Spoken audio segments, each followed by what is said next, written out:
नमस्कार दोस्तों, मैं राहुल द्विवेदी फिर से आपका अपने YouTube चैनल ज्ञान में स्वागत करता हूँ। होप सो आप स्वस्थ होंगे। आज का जो वीडियो है वो बहुत ही इंपॉर्टेंट है। सो आप जरूर इस वीडियो के अंत तक बने रहिए। अभी तक आपने अपने हमारे YouTube चैनल को सब्सक्राइब नहीं किया है तो प्लीज़ सब्सक्राइब कीजिए और प्रेस बेल आइकॉन, ताकि आपको हमारे जो YouTube के जो वीडियो है उसकी अपडेट मिलती रहे। So let's start today video. Credit card के जो हम आज के टाइम में बहुत सारे यूज़ बढ़ रहा है, हमारी डेली लाइफ में भी यूज़ बढ़ रहा है, यंगस्टर में भी ज़्यादा यूज़ बढ़ रहा है। इसमें ये जो क्रेडिट कार्ड है इसको यूज़ करते हम कई सारी गलतियां करते हैं। उस गलतियों की वजह से हमारे कई सारे नुकसान भी होते हैं। सो इसलिए हमने एक अवेयरनेस की तरह हमने इस वीडियो को लाया है। इस वीडियो पे हम चर्चा करेंगे कि हम किस तरह से उन भूलों को ना करें और हमारा नुकसान भी ना हो। हमने आपके लिए कुछ 7 पॉइंट एनालाइज किया हुआ है कि आप अगर उन जो गलतियों को अगर आप सुधार लेंगे तो आपको नुकसान से बच जाएंगे। पहला पॉइंट है कि आप कभी भी अपने क्रेडिट कार्ड की डिटेल्स है किसी के साथ शेयर न करें। कभी भी कोई बैंक या कोई भी आपका जो क्रेडिट कार्ड की जो कंपनी है वो कभी भी आपको डिटेल नहीं मांगती है। आप जरूर इस बात का ध्यान रखें कि आप किसी भी तरह से कोई भी फ़ोन कॉल पे या कोई डायरेक्टली इनडायरेक्टली आपसे डिटेल मांगता है तो उस डिटेल को देने मत दीजिए। और आप कभी भी कहीं पेमेंट करते हैं, जैसे पेट्रोल पंप पर पेमेंट कर रहे हैं या कोई दूसरी जगह पर आप पेमेंट कर रहे हैं, तो आप जरूर अपने क्रेडिट कार्ड का ध्यान रखिए कि आपका क्रेडिट कार्ड का कोई गलत यूज़ ना हो जाए या गलत किसी तरह हाथों में ना लग जाए, ताकि आपको बहुत बड़ा नुकसान जिससे आपको बहुत बड़ा नुकसान हो सके। आप जरूर अपने पिन कोड पे जो डायल करते वक्त बहुत ध्यान रखिए कि आपके आजू बाजू में कोई ना हो, और उस तरह से कीजिए ताकि कोई उसे देख ना पाए। और आप हमेशा पेमेंट करते वक्त अमाउंट का जो भुगतान कर रहे हैं उस अमाउंट को जरूर चेक कीजिए कि आपको जो अमाउंट दिया गया है या जो बोला गया है वो सेम अमाउंट ही आप पेमेंट कर रहे हैं कि नहीं कर रहे हैं। दूसरा पॉइंट ये है कि समय पर आप क्रेडिट कार्ड के बिल का भुगतान कीजिए। ये बहुत कोरोना की वजह से बहुत सारे लोगों को तकलीफ हुई है, बट फिर भी आप ट्राई कीजिए कि आप अपने जो बिल का भुगतान है वो हमेशा टाइम पर करें। क्रेडिट कार्ड की जो कंपनियां हैं वो वही ग्राहक को पसंद करती है जो टाइम से पेमेंट करता है, जो बिल का भुगतान करता है। ज़्यादातर कंपनी क्या होती है, जगह जैसे ही आपका क्या बोलते हैं, जैसे ही आपका ड्यू हो जाता है, मतलब आपकी ड्यू डेट आ जाती है, मतलब जो साइकिल होता है उसका क्रेडिट कार्ड का, तो आपको ईमेल्स भेज देती है, मैसेज भेज देती है कि आपका ये ड्यू है। आप उस टाइम तक आप उस पेमेंट को जरूर टाइम पे कीजिए, जिससे आपको किसी भी तरह का ब्याज या कोई भी तरह की पेनल्टी या कोई भी तरह का जुर्माना आपको नहीं लगे। और इसमें क्या होता है कि जो खरीदारी आपकी जो होती है वो इंटरेस्ट फ्री रहती है। आप जरूर उस जो इंटरेस्ट फ्री जो खरीदारी है उसका मतलब आप बेनिफिट ले सके, इसके लिए आप जरूर टाइम पे पेमेंट कीजिए। और आपका इससे पेमेंट करने से क्या होता है कि आपका क्रेडिट स्कोर जो है वो बढ़ जाता है, जिससे आपको क्या होता है कि फ्यूचर में आपको और क्रेडिट कार्ड या किसी भी तरह की लोन की रिक्वायरमेंट होती है तो आपको इजीली लोन या क्रेडिट कार्ड मिल जाता है।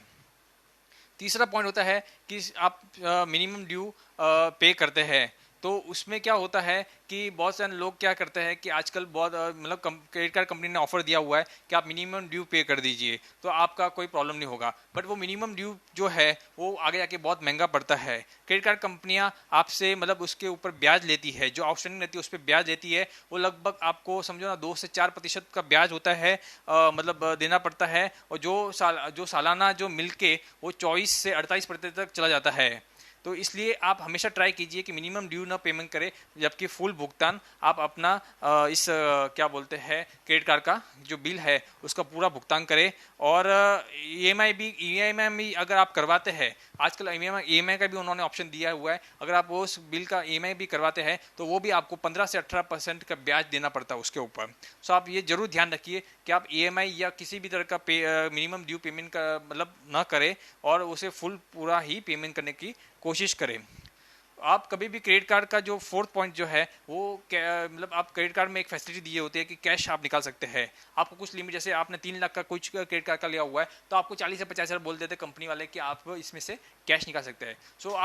आप ये भी ट्राई कीजिए कि कभी भी भूल से वो कैश ना निकाले, नहीं तो आपको उसमें भी ब्याज देना पड़ सकता है। और वो ब्याज आपको 2.5% चार्ज, उसमें पहले तो चार्ज लगता है और इसके बाद ब्याज जो लगता है वो 2 से 4% दिन का लगता है, मतलब प्रति माह का लगता है। और जो जाके वो भी आपका 24 से 48% के आसपास चला जाता है। और विड्रॉल के जो चार्जेस है वो तो आपको लगते ही है 2.5%। जैसे आपने 500 रुपया निकाला तो आपको 500 रुपया मिनिमम और 2.5% विच एवर इज हायर वो चार्जेस आपको लगता है।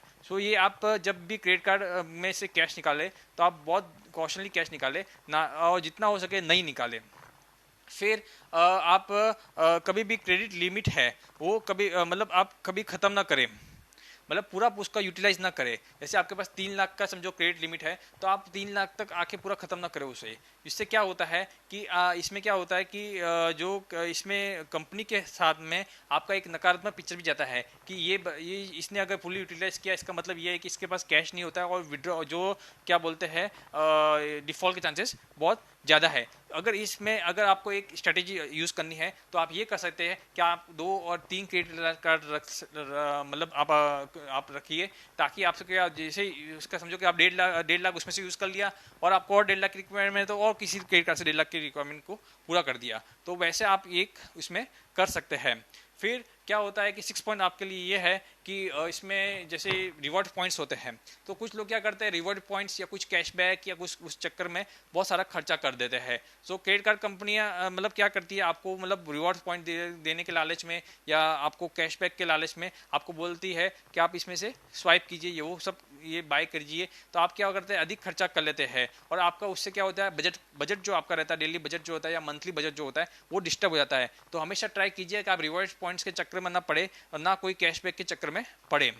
7 पॉइंट यह है कि अचानक आप कोई भी कार्ड को क्लोज मतलब मत कर रहा है, क्योंकि क्या होता है कई बार लोग क्या करते हैं दो कार्ड होने के बाद मतलब एक बंद करवा देते हैं, तो उससे क्या होता है कि इनका जो क्रेडिट यूटिलाइजेशन रेशियो जो होता है वो बिगड़ जाता है। सो एक कार्ड क्लोज करने से क्या होता है कि समझो कि आपने क्या किया कि जो आपको समझो जो आपका सिबिल में स्कोर 2 कार्ड का दिख रहा था वो आधा हो जाता है बाद में, तो उसके वजह से क्या होता है आपका सिबिल स्कोर डाउन हो जाता है। और अगर आपको फ्यूचर में कोई किसी भी तरह की लोन की रिक्वायरमेंट हुई या कोई फाइनेंशियल हेल्प चाहिए होगी बैंक से, तो उस टाइम में ये जो आपका सिबिल स्कोर है बहुत कम दिखेगा।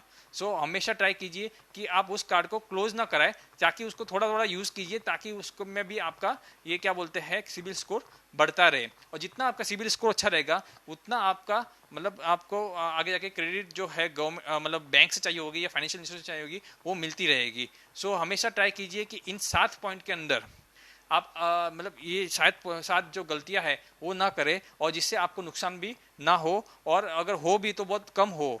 सो होप सो आपको ये वीडियो बहुत इंटरेस्टिंग लगी होगी और इन्फॉर्मेटिव लगी होगी, तो जरूर आप अपने रिलेटिव्स, अपने फ्रेंड्स और अपने कलीग्स और अपने जितने भी कंसर्न पर्सन है उनसे शेयर कीजिए, ताकि वो भी ये गलतियां ना करें और उनको भी सिबिल स्कोर का फ़ायदा और क्रेडिट कार्ड के यूज़ का फ़ायदा वो ले सके, और अपने जो क्रेडिट वर्दीनेस है उसको मेंटेन कर पाए।